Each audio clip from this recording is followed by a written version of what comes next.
we are discussing segment B2 and the reports of every small group.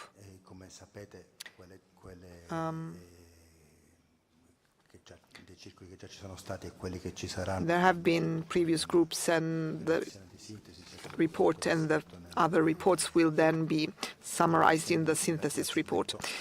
The reports on segments A and B1 have already been presented, and those concerning B2 are going to be presented on Tuesday evening. Questions concerning segment B2 are to be found in the Instrumentum Laboris, and they concern specifically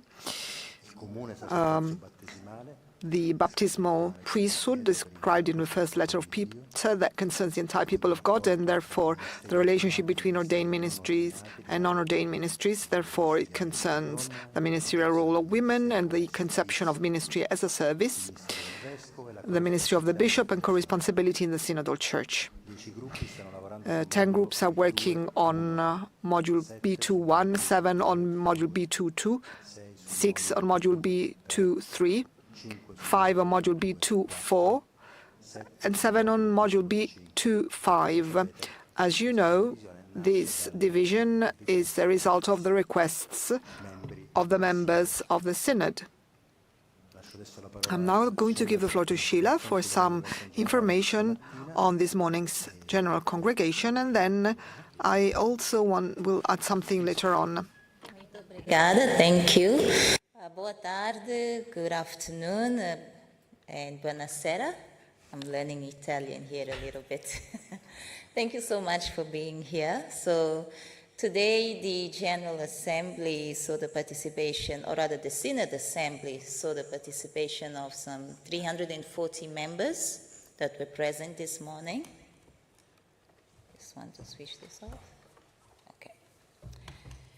And there were also a couple of announcements from the General Secretariat. One of the announcements was the possibility of Synod members visiting the Vatican the gardens here in Rome. So that's the Vatican Museums, rather.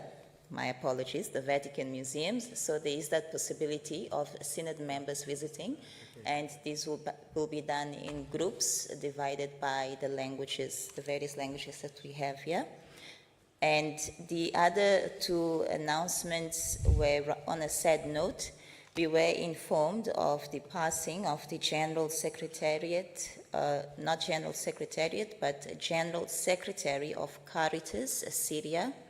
And also one of our Synod members lost their brother. And so we observed moments of prayer for the deceased. Also at the opening this morning, Cardinal underlined how this Synod is taking place during a time of war, during a time of conflicts. And these are conflicts and wars in different parts of the world. And so there was also a moment of silence observed and prayers offered to those affected by these wars, as they are in one way or the other also related to us, to all of us. They do affect all of us. And so we prayed for peace, once again a call for peace in war-torn countries. So thank you. Thank you, Sheila. Now I pass the floor again to Paolo Ruffini, who wanted to make a note on some information that was given on some media yesterday. Before giving the floor to our guests, I wanted to clarify something concerning articles that were published in the past few hours concerning the issue of confidentiality in the reports from the small groups, and the fact that some topics, some contributions were published in a sense. So the General Secretariat of the Synod has created a cloud to share with the Synod members some documents. Access to the cloud required credentials, username and password, but because some members, for several reasons, had not been able to have access to the cloud, the General Secretariat decided to create a link, an open link, so that people could directly access the documents without having to type in their credentials. Up to the end of the first module, the cloud only contained public documents, so the reports that you received and the photos that were shared for documentation purposes. At the end of the first module, because of this difficulty, well, many members have had this difficulty, the Secretary there decided to upload the final reports of the 25 working groups on segment A on the cloud. But the personal contributions by every member were not included. They were presented during the general congregations. And the goal consisted in allowing all the members to have easy access to information which is important for their synodal discernment in line with our methodology. As you know, these are not classified documents, but they are confidential documents which are aimed at protecting the common discernment space vis-à-vis individual discernment of that of the individual working groups. And the Synod was convened precisely for this purpose, pray and talk together, entrusting ourselves to the Holy Spirit in the discernment that we are all called upon to carry out together. That's all. So there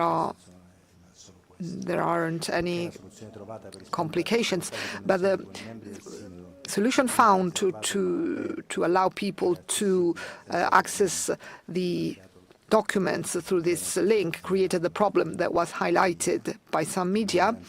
And because this link does not ensure the necessary confidentiality to grant the common discernment, it was decided to reinstate the obligation of using username and password and to help those who are in difficulty through some moderators or facilitators who are going to be there at the individual working groups and in the Paulus Esther Hall with some special desks to help people overcome these technical issues. Thank you, Paolo Ruffini, and we're now going to hear from members of the Synod, and I would like to invite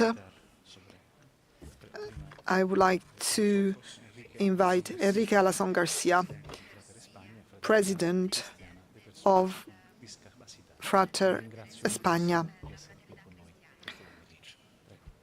The floor is yours.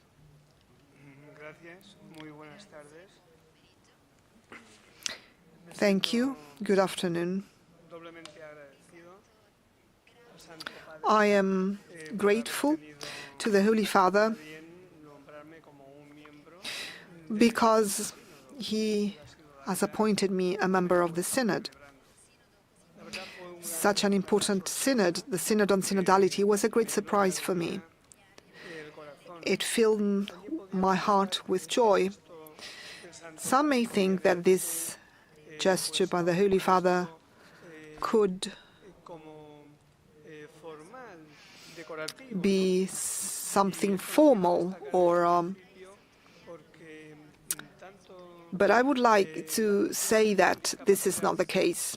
This is nothing formal or just appearance, because the people with disabilities who belong to my movement and myself, we've understood that it wasn't just a gesture of tenderness on the part of the Holy Father, but it was a way to make the process of synodality credible. And I must say that for me it was a great surprise when, at one given point, the Holy Father, through the dicastery for laity, family and life, convened a special consultation in the whole world for people with disabilities, and we were asked how we felt, what we thought of the Church, what were our difficulties. And I must say that it was truly a moment of joy and surprise, because we had never been asked what we thought, what we feel. We, persons with disabilities, we are used, and perhaps this is even more evident here in Rome, to not be able to even enter a church because of architectural barriers, and nobody asks us to participate. In most part of the world, the situation of people with disabilities, unfortunately, is related to the issue of marginalization. We are undoubtedly excluded from the world of education, employment, and very often we are not even capable of being able to obtain basic elements such as drugs and medicines because of all the barriers that we have to overcome. And this is a great opportunity for us because the Church has called us to come to Rome to hear what we think. It is a joyful situation, and it is a great joy for us. It was a long process. I would like to highlight this, a synodal process that has brought us here. We were invited in the month of September last year in representation of our entire group. We had to draft a report to submit to the Holy Father, and that element was essential in our synodal journey, and it also caused us great contentment and joy, because we mustn't forget that people with disabilities are truly the greatest minority in the world, and we, persons with disabilities, we had great expectations. When we realized that inclusion was amongst the keywords of the Church, we wonder, is it going to be possible? Because as I just said, we are very much used to being excluded from society and from the Church. And we are used to being patronized, and we are used to hearing that God loves us so much that He gave us a wheelchair on which to spend our lives, or to be treated as the people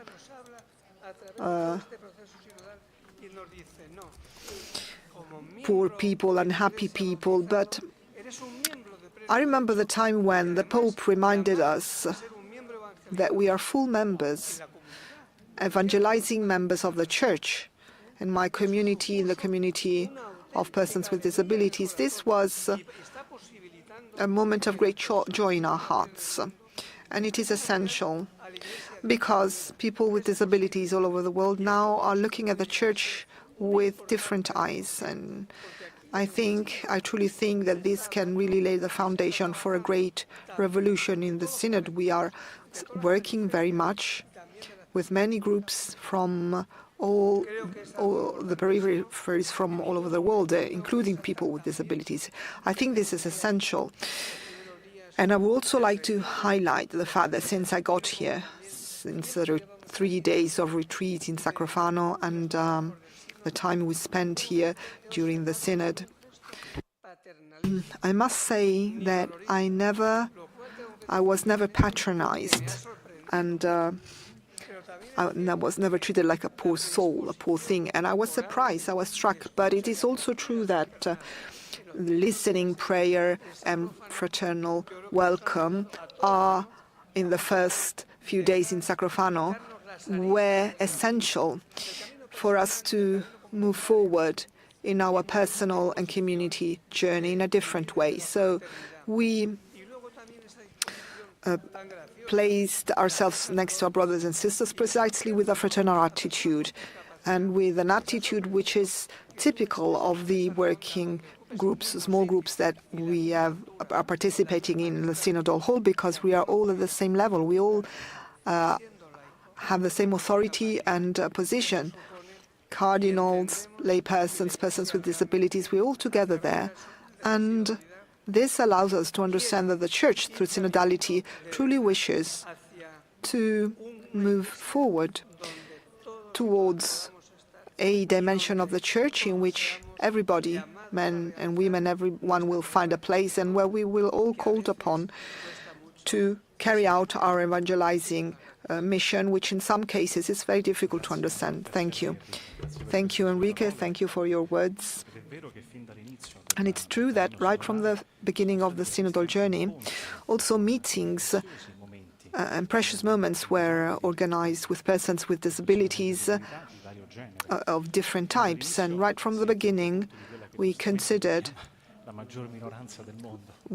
what you have defined as the largest minority in the world, which is a very appropriate definition. And this aspect on patronizing that you refer to is also according to the fact that faith has to be whole. And I would like to now give the floor to Sister Dolores Palencia Gomez from the Sisters of San Jose de Leon, delegated president of the Synodal Assembly, and I think yesterday she presided over the assembly. It was the first time for a woman, if I'm not mistaken. Please, the floor is yours. Good afternoon, and thank you for your presence. Thank you for welcoming us here. My name is Maria Rosaria.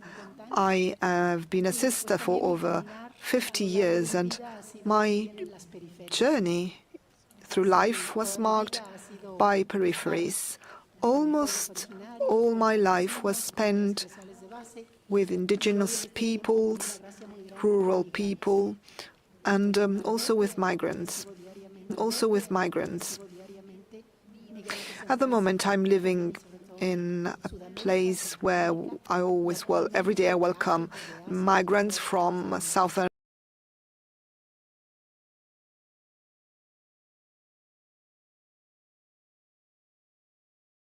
and Central America, and also from Africa, Asia. We welcome them on our daily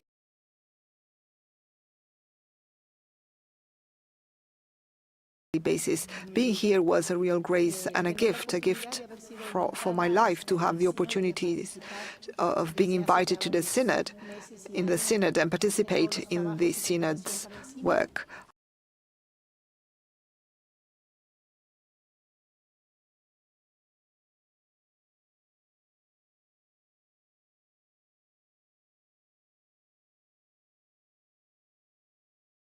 I also worked during the preparatory stage in all the different steps, and I must say that this was a learning and unlearning path, in a sense, a learning path that was very important to listen to every reality, every person, and every culture. So it's not just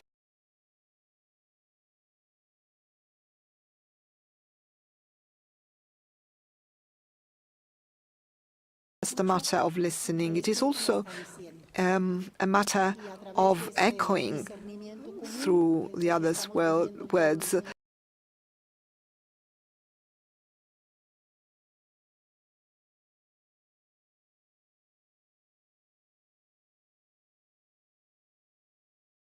The spirit through the common discernment that we are experiencing in the Synod. It is a time of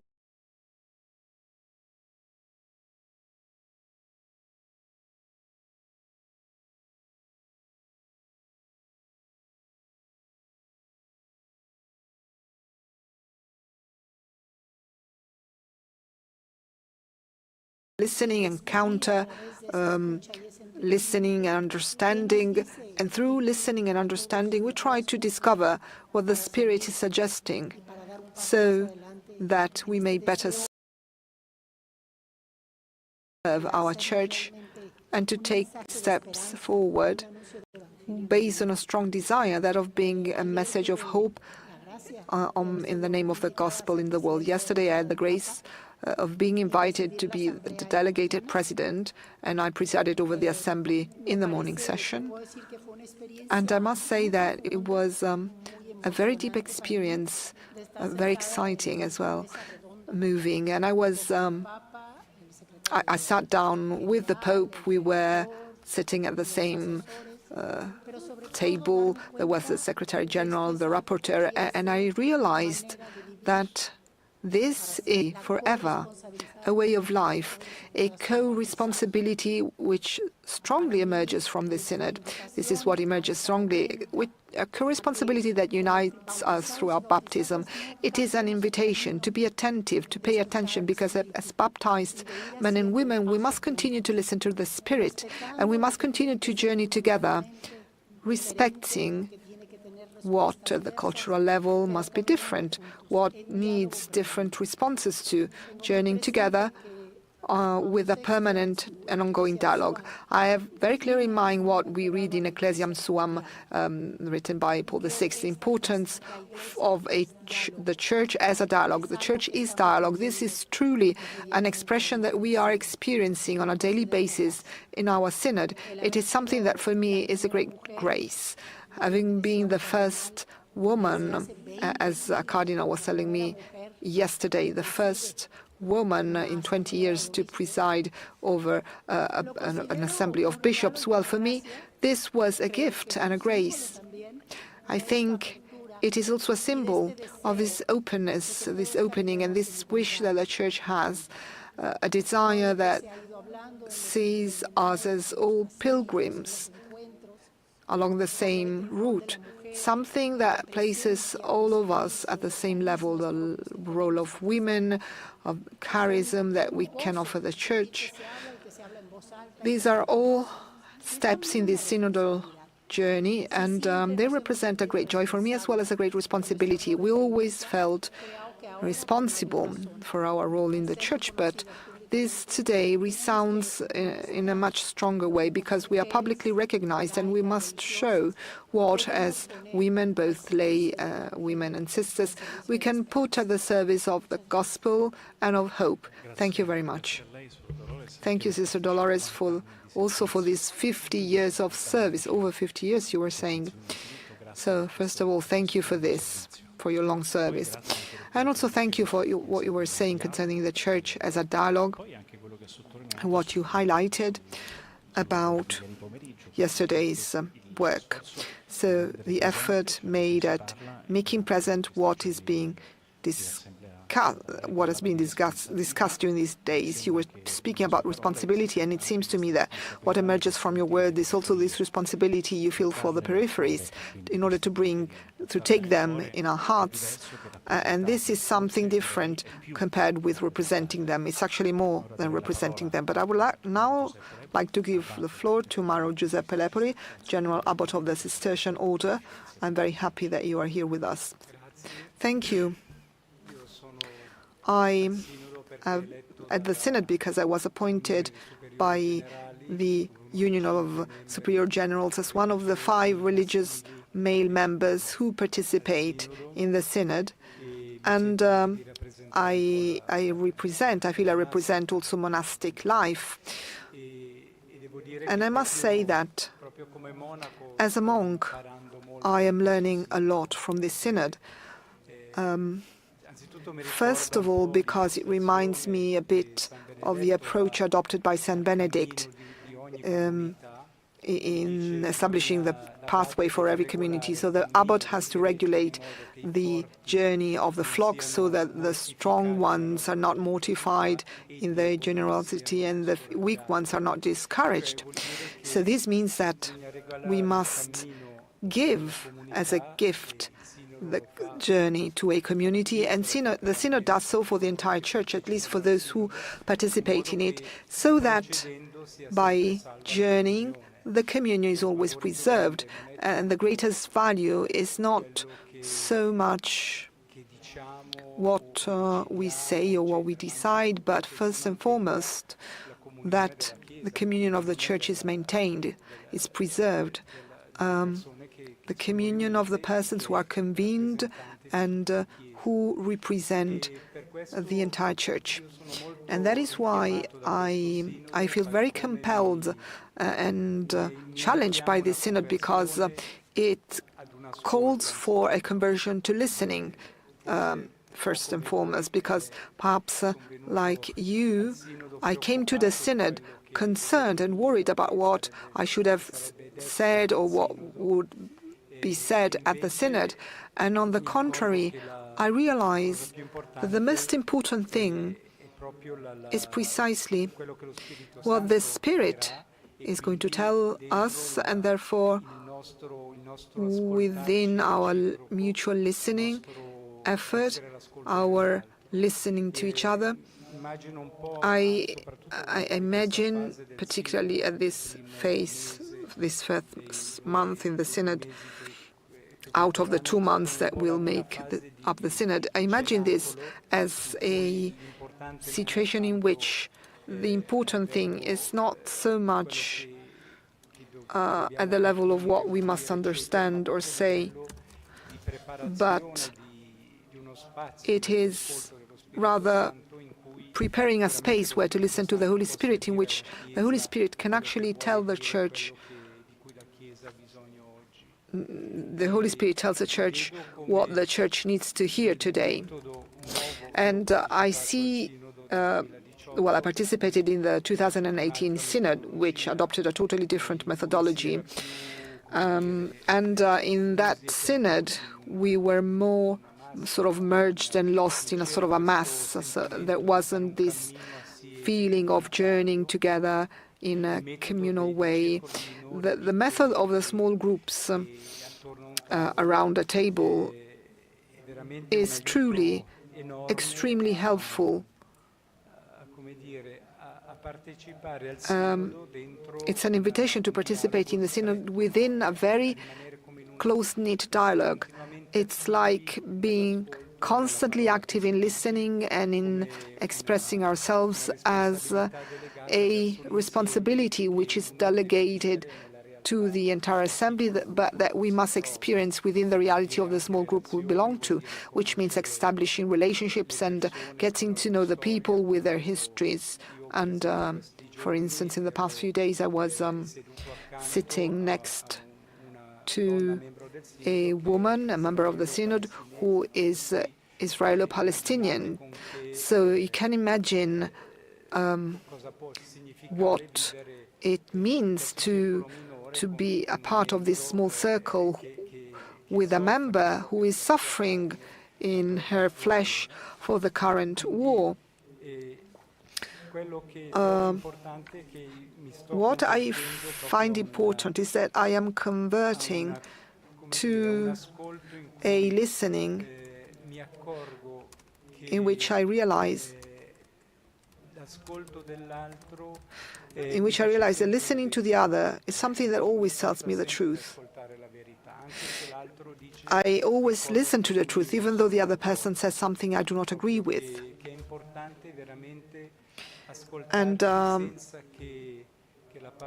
it is important to listen to each other without each other's words separating. But our words must always aim at a unity.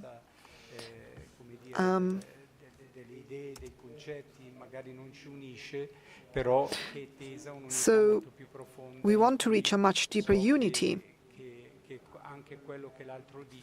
And I know that what the other person says is true because it comes from his or her own vision. And this is good for me because it makes my word much more truthful. It makes me more responsible about what I believe in. And it makes me responsible for saying it with trust, even though what I say is not necessarily something that the other person agrees with. And I think that in the Synod, we are establishing a communion, an empathy amongst all of us that is striking, but also fills us with hope, because we realize that here we are going in a direction which is good for the entire Church. And so it's important to give time, space, and silence to this opportunity, and also make available, making us available to conversion, the conversion of our hearts to what God wants and not what we have in our own projects. Thank you, Father Mario Giuseppe Lepoli. Thank you for your words, and also for highlighting the working methodology. What you were saying about responsibility towards the world that is suffering, and that is also was also represented in today's prayer, and also the importance of communion, of considering what the other believes in and what unites us, perhaps putting aside what is divisive, as John the 23rd would have said. We could now perhaps open up to questions and give the floor to journalists here. Today, Gianluca, perhaps we can begin from the back. And the working is getting to the back of the hall.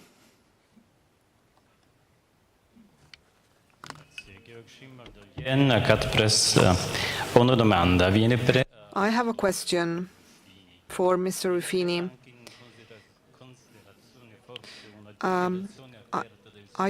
Is there going to be an open declaration by the Synod on the war in Israel or on wars in general? Because I would imagine that these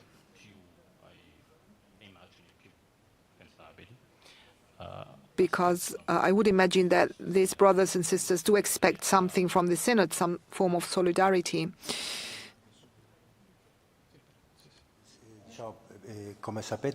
As you know, there have been already 2 intense moments of prayer on the situation in the Middle East and on wars in general. Then I cannot say if there's going to be anything more. Undoubtedly, at this very moment, the Synod, from the standpoint of prayer, is praying, from the standpoint of sharing in the small groups, and Father Lepori was talking about it, is discussing this. As far as the Holy See, you know that there was a very strong appeal by the Pope, and Cardinal Parolin took a strong position vis-à-vis this war. So it is a topic that is very much present in our conversation and in our prayers. And then there are different ways and different situations in which to express our views on peace, but we did express our views on peace and on what is happening. Of course, we are living in the world, so we say something. Perhaps we should be moving the other way. The gentleman at the front.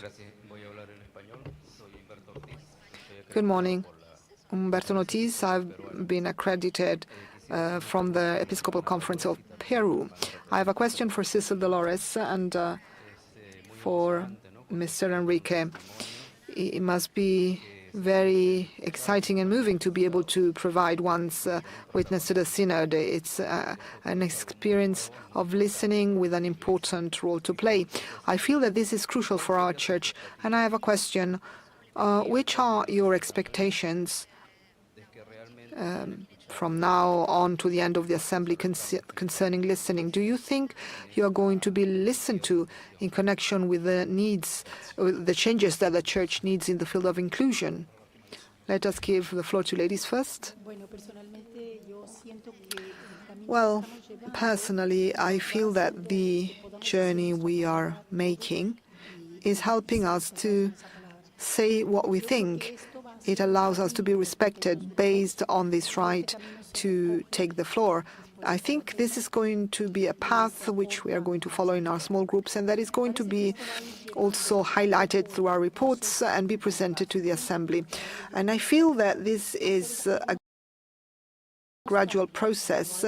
Little by little, we shall see changes, perhaps not immediately, but we are setting the stage for future changes.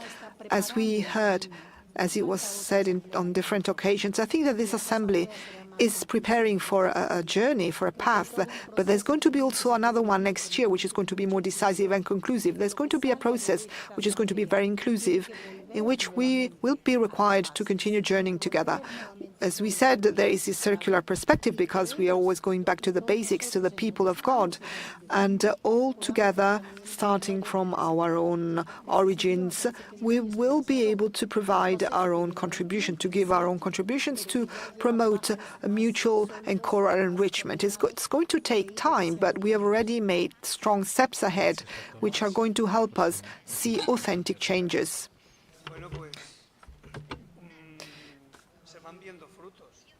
I do see some fruit.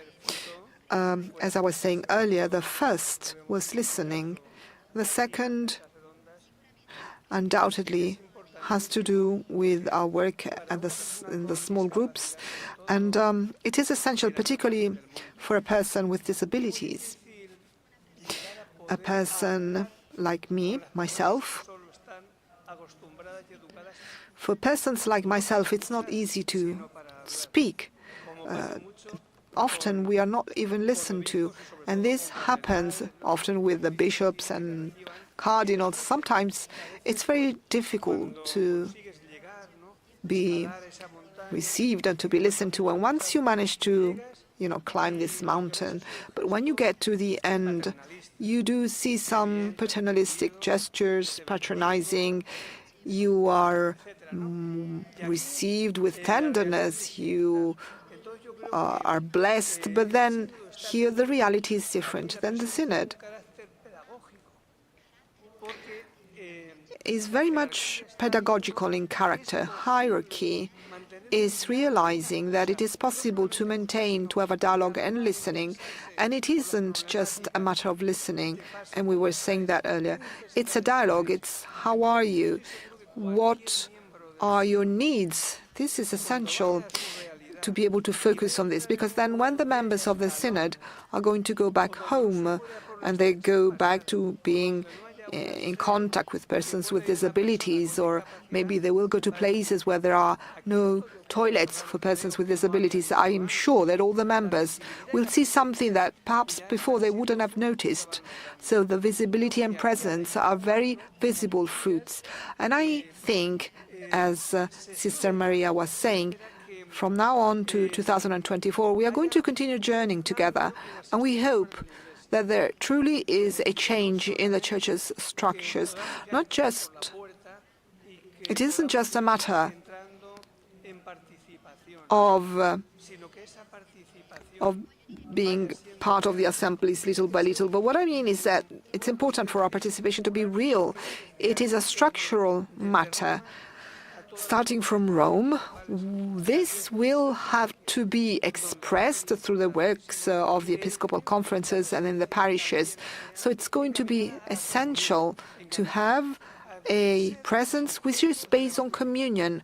We must be actors of evangelization. All of us already see many fruits. Thank you.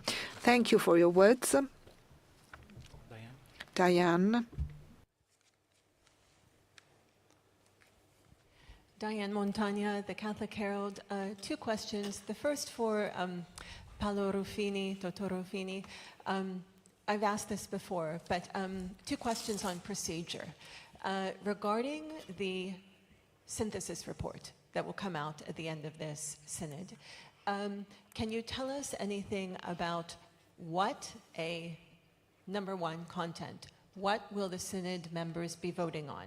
Will they be voting on a proposal, voting yay or nay to a particular proposal? Or will they be voting, is this an accurate reflection of the conversation that we had during the synod?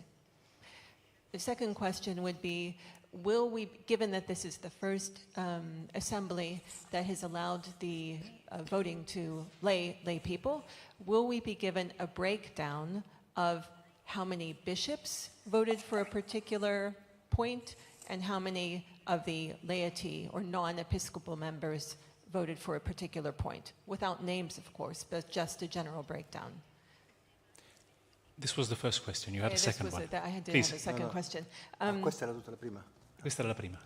Questa è la prima. Yes, the second one. So perhaps for Father Abbot, since you're a priest, we know that there are both bishops and laity at the Synod who are pushing for women's ordination.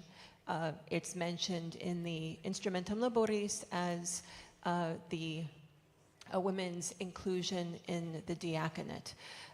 Some say that the push for women deacons in the Synod is no different from the feminist push for women deacons in the Anglican Communion, which led to women priests and bishops. How is this not a step to further ordination? Thank you. Thank you. Cominciamo da Paolo Ruffini, poi... Prime due domande contenute in una... Ruffini. Il documento the final report has not been drafted yet, so I cannot say anything. We are just halfway through our journey, so there are some segments that have not been addressed yet. And the debate, the conversation in the spirit during the congregations and in the small groups, well, at this moment, we are truly trying to find points of convergence and divergence in a very synodal and fraternal style. And it's as if we were in a situation which is evolving, so it's not easy at the moment to say what the final report is going to look like. There will be a phase of exchange and discussion after this various modules.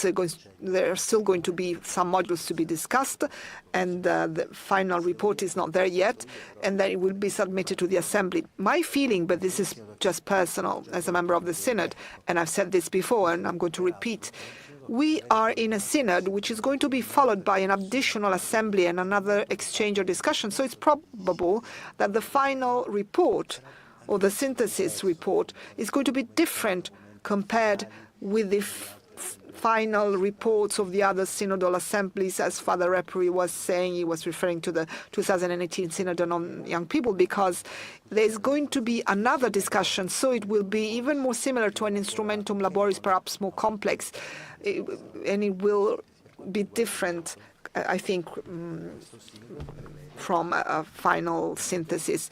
As far as voting is concerned, there are going to be bishop members and non-bishop members, some clerics, some laypersons, and men and women religious. So we are part of the same communion and the same synodal assembly. So this was explained before. It is an assembly which has a consultative nature. It's a consultative synod, as you know, but the lay members are lay members united by the common baptismal priesthood, and I quote St. Peter's to explain, which unites us all.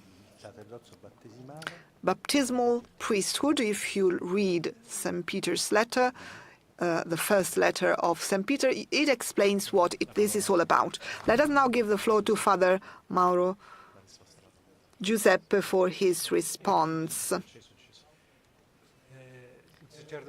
As far as female priesthood, I think that what the Synod is avoiding, and I say thanks for that, is to address problems by removing some aspects from their context.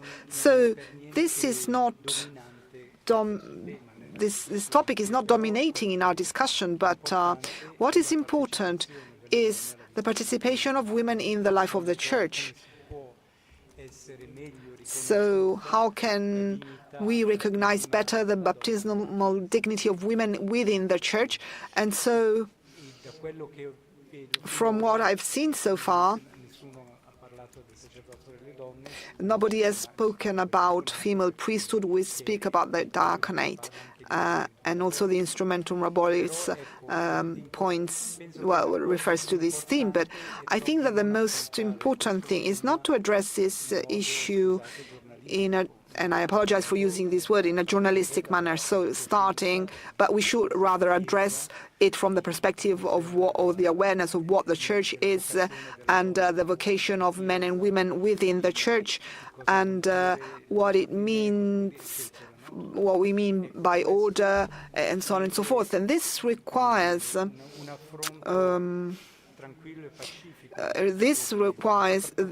problems to be addressed in a deep and calm way. So I think that the great temptation when you wish to discuss these topics is to be too superficial. So speak about these topics in terms of slogans or groups who claim this or that. This is something that I do not see at the Synod. We do not see this. So we are speaking at a deep level, and I must say, I can say I'm in a small group that speaks about the role of women. So I chose this group, this theme, because in my own order,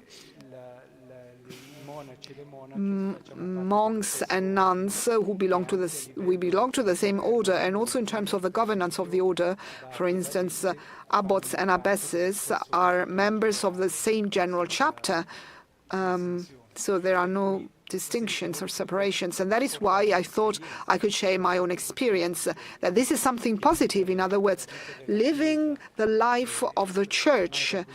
Some people were saying with her two lungs, enriches the life of the church. How this is going to then be expressed when specific problems are addressed is something that I'm not in a position to be able to say, but I feel that everything is going to be faced and addressed, starting from the depth of a global ecclesial conscience, and which is what is important, because the important thing is not so much that we think about specific claims, but that we always think of what is good for the church and for her mission in humanity. And undoubtedly, the theme of women and their role in the church is essential to be able to understand this. But I can't say now what this is going to bring to in terms of the work of the Synod. Thank you, Father. There was somebody at the back of Diane who wanted to ask a question. Someone, sorry, who wanted to ask a question. Tom Reese from Religion News Service.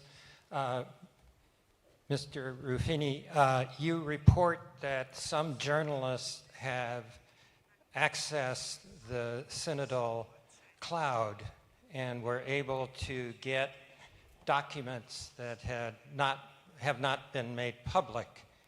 So these journalists have access to these documents. Is there any reason why these documents, therefore, cannot be made available to all the other journalists? It just seems fair that if some journalists have access to these documents, then they ought to be made available to all the journalists.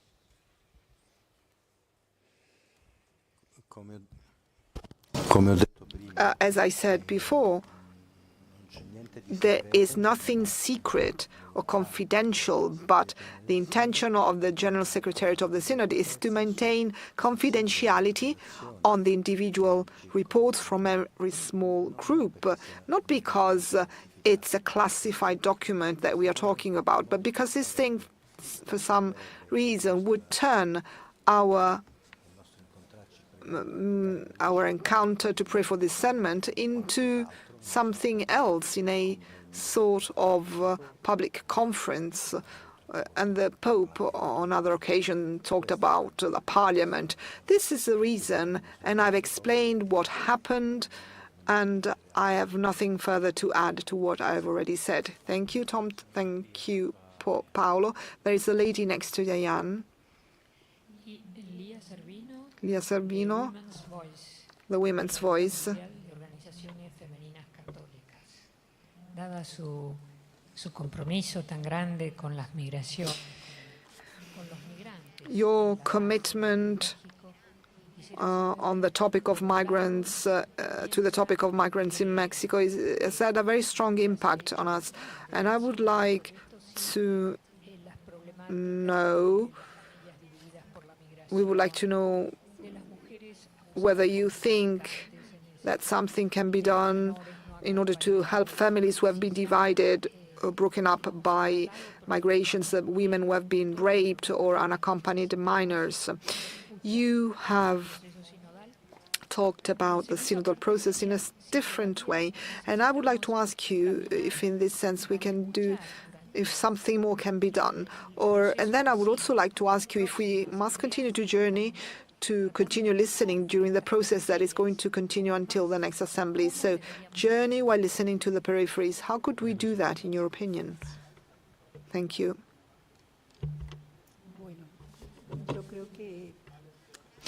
Well, I think that the topic and the reality of migration are never going to be sufficiently addressed. It isn't truly possible to understand unless you experience this pain and suffering personally, what we experience on a daily basis through our work. We can speak as witnesses, but it's not the same. It's not the same thing. Listen to persons directly and experiencing their pain. This is totally different. I think that in the Synod there is a great sensitivity vis-à-vis these topics, not just in the small groups, but also during the personal moment. And I was asked many questions by many people who have had similar experiences, similar to my own, and they feel they are challenged. We've seen that there is an ecclesial network, a non-ecclesial network, that allows us to journey together, so that this phenomenon, a phenomenon which represents a true global humanitarian crisis, is kept into account with all its implications and all the values, everything that this means in terms of richness, migration towards different countries. And I hope that we shall continue to speak about migrations and that silence never falls over it.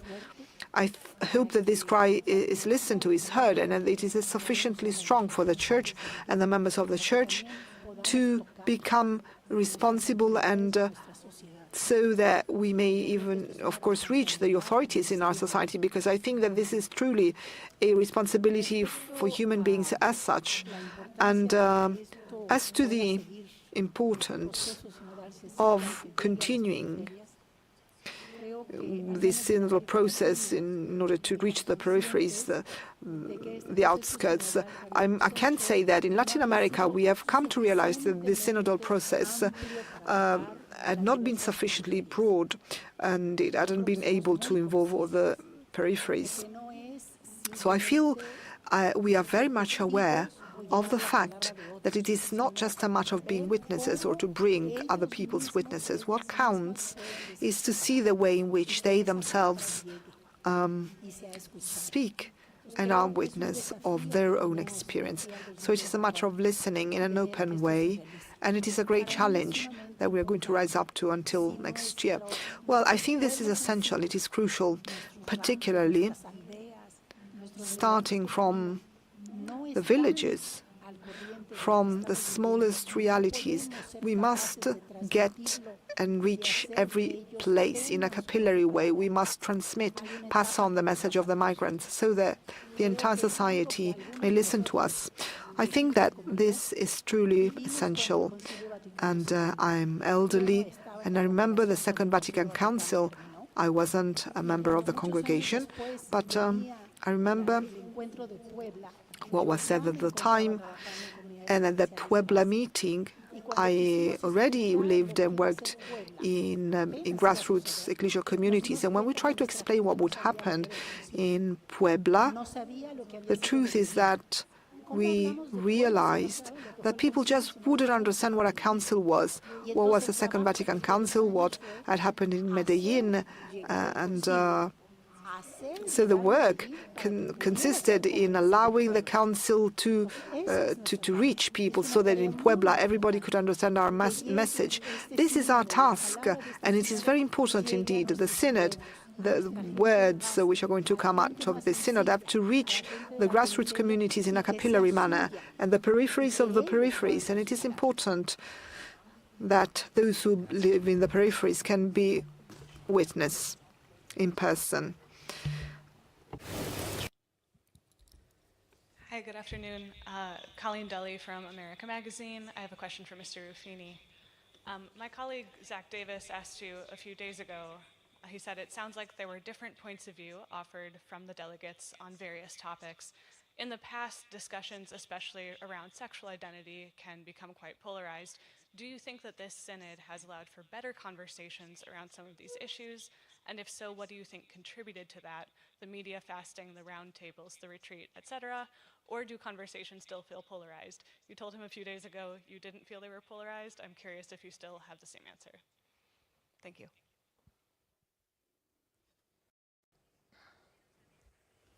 Thank you, Colleen. Grazie, io posso, come sapete, Thank you.